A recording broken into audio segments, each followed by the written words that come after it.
சரண் Krishna YouTube சேனலுக்கு உங்களை அன்புடன் வரவேற்கின்றேன். வரக்கூடிய ஆடி பௌர்ணமியில் குலதெய்வத்திற்கு இந்த ஒன்றை செய்ய மறக்காதீர்கள்.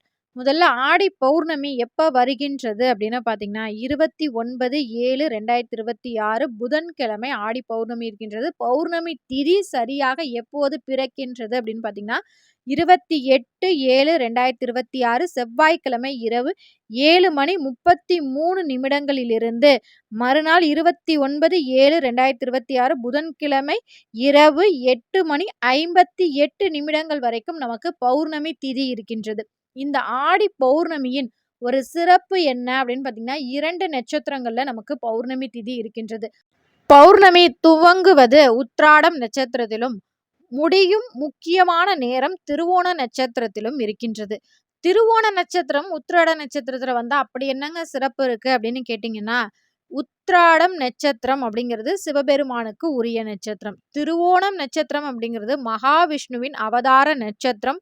அது மட்டும் இல்ல, புதன்கிழமையும் சேர்ந்து வருகின்றது. இது ரொம்ப சிறப்பான ஒரு நாள். அதுவும் திருவோண நட்சத்திரமும் இந்த புதன்கிழமையும் சேர்ந்து வரும் பௌர்ணமி நாள்ல வழிபாடு செய்யும் போது நீண்ட ஆயுளையும் தீராத செல்வத்தையும் தரும்.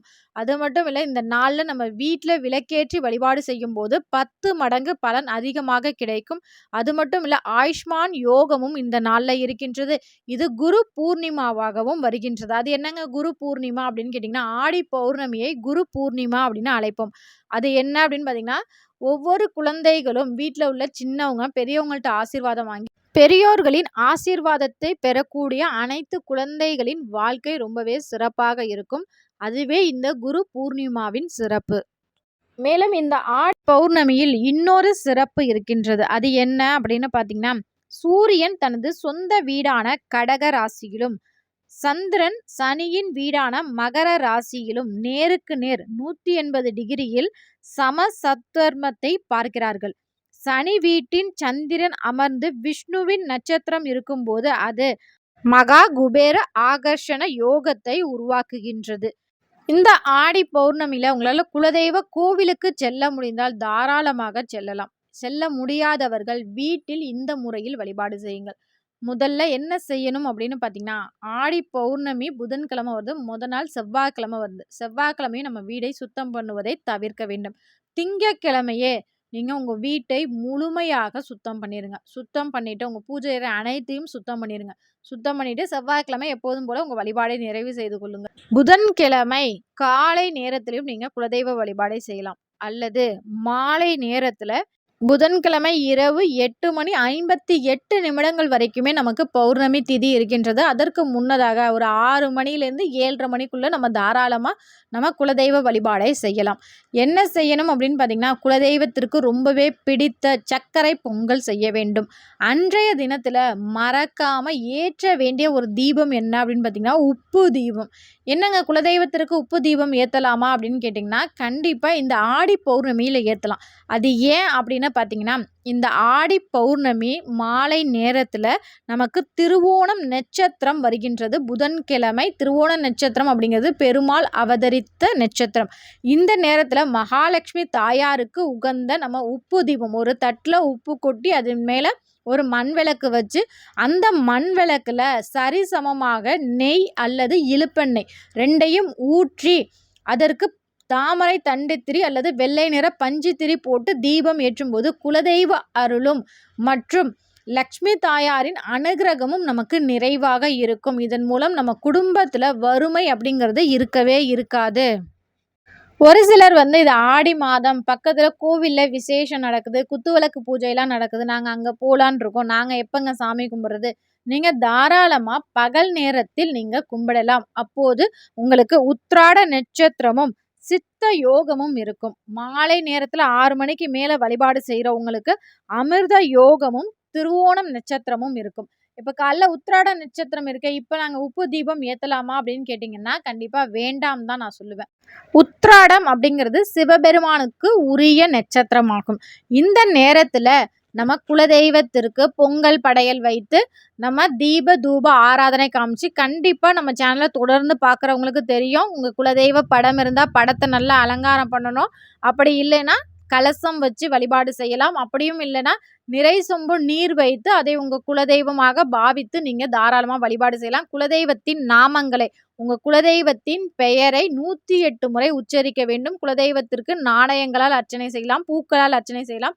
உங்களுக்கு ஒரு பெண் குலதெய்வம் அப்படின்னா தாராளமா குங்குமத்தால் அர்ச்சனை செய்யலாம். இதெல்லாம் செஞ்சு முடிச்சதுக்கு அப்புறம் தலவாழை இலை விரிச்சு பொங்கல் படையல் வைத்து சுவாமிக்கு தீப தூப ஆராதனை காமிக்கணும். இப்ப உத்திராட நட்சத்திரம் அப்படிங்கிறது அரசு அனுகூலம் தேவை, அரசு சார்ந்த வேலை கிடைக்க வேண்டும் அப்படிங்கிறவங்க இந்த நட்சத்திரத்தில் தாராளமாக வழிபாடு செய்யலாம்.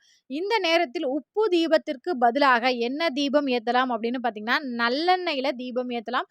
குலதெய்வத்தின் அனுகிரகம் கிடைக்க வேண்டும் அப்படின்னு நினைக்கிறவங்க கண்டிப்பா இலுப்பு எண்ணெயில, நம்ம சேனல் தொடர்ந்து பார்க்குறவங்களுக்கு தெரியும், நம்ம குலதெய்வத்திற்காக தனியா ஒரு மண் அகல் விளக்கு வச்சு அதுல இலுப்பெண்ணெய் ஊற்றி பஞ்சு திரி போட்டு தினமுமே நம்ம விளக்கு ஏத்தணும். இலுப்பெண்ணெய் அப்படிங்கிறது குலதெய்வத்தின் அனுகிரகத்தை பெற்று தரக்கூடிய முதன்மையான எண்ணெய் இலுப்பெண்ணெய். நீங்க பௌர்ணமியில எப்போதும் போல இலுப்பெண்ணெயில ஒரு தீபம் ஏத்துங்க, நெய் தீபம் ஏத்துங்க. உத்திராட நட்சத்திரமும் பௌர்ணமியும் சேரும் நேரத்துல நல்லெண்ணெயில தீபம் ஏத்துங்க. இதுவே போதுமானது. மாலை நேரத்துல வழிபாடு செய்பவர்கள் மட்டுமே உப்பு தீபம் ஏற்ற வேண்டும். அந்த உப்பு தீபத்தில் சரிசமமாக இலுப்பெண்ணெய் பாதியும் நெய் பாதியும் ஏற்ற வேண்டும். இதன் மூலம் உங்களுக்கு குலதெய்வத்தின் அனுகிரகமும் லக்ஷ்மி தாயாரின் அனுகிரகமும் நிறைவாக கிடைக்கும்.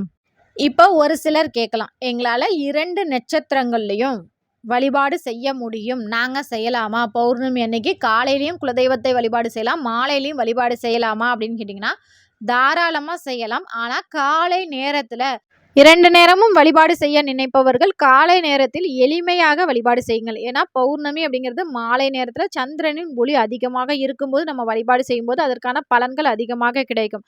மாலை நேரத்தில் முடியவே முடியாதவங்க மட்டும் காலை நேரத்தில் வழிபாடு செய்யுங்கள். காலையில் வழிபாடு செய்யணும்னு நினைக்கிறவங்க இதே போல் தீபம் ஏற்றி வைத்து ஒரு சாமிக்கு ஒரு பால் வைத்து தீப தூப ஆராதனை காமிச்சு மாலை நேரத்தில் பௌர்ணமியின் முழு நிலவின் ஒளியில மாலை நேரத்தில் நீங்கள் ஒரு துண்டு விரித்து சுவாமிக்கு நல்லா அலங்காரம்லாம் பண்ணி உட்காந்து 108 முறை நாமங்கள்லாம் சொல்லி சுவாமிக்கு உங்கள் குலதெய்வத்தை நினச்சி உங்களுக்கு ஏதாவது பாட்டு தெரிஞ்சால் கூட தாராளமாக வாய் விட்டு பாடுங்க. நீங்கள் பாட பாட அந்த தெய்வம் ரொம்பவே பூரிக்கும். என் குழந்தை எனக்காக பாடுது, நான் அந்த வீட்டுக்கு நான் போய் விரும்பி வாசம் செய்வேன் அப்படின்னு சொல்லி ரொம்பவே விரும்பி உங்கள் வீட்டுக்கு வரும். அதற்கு முன்னாடி இந்த பூஜையெல்லாம் ஆரம்பிக்கிறதுக்கு முன்னாடி உங்கள் தலைவாசலை நல்லா சுத்தமாக தொடச்சி விட்டு தலைவாசலில் மஞ்சள் குங்குமம் பொட்டு வச்சு மாக்கோலம் விட்டு இரு புறங்களும் நல்லெண்ணெய் தீபம் ஏற்றுவது ரொம்பவே நல்லது. இது காலையிலையும் செய்யலாம், மாலையிலையும் தாராளமாக செய்யலாம். தலைவாசலில் விளக்கு ஏற்றி முடித்த பிறகு உங்கள் பூஜை அறையில் போய் உங்கள் பூஜையை நீங்கள் தாராளமாக செய்யுங்க. பூஜையை முடித்த பிறகு 108 போற்றிகள் சொன்ன பிறகு சுவாமிக்கு தலவாழை இலை விரித்து பொங்கல் படையலிட்டு தீப தூப ஆராதனை காமிச்சிருங்க. அன்னைக்கு உங்கள் வீட்டுக்கு வரக்கூடிய சுமங்கலி பெண்களுக்கு குங்குமம், பொங்கல், நீங்கள் செய்யக்கூடிய பிரசாதங்கள்லாம் கொடுத்து அனுப்புங்க, வழி அனுப்புங்க அவங்கள. இந்த வீடியோ பார்க்குற உங்களுக்கு உங்கள் குலதெய்வத்தை ரொம்பவே பிடிக்கும் அப்படின்னா ஓம் குலதெய்வமே என் வீட்டுக்கு வா அப்படின்னு உரிமையோட கமெண்ட் பண்ணுங்க.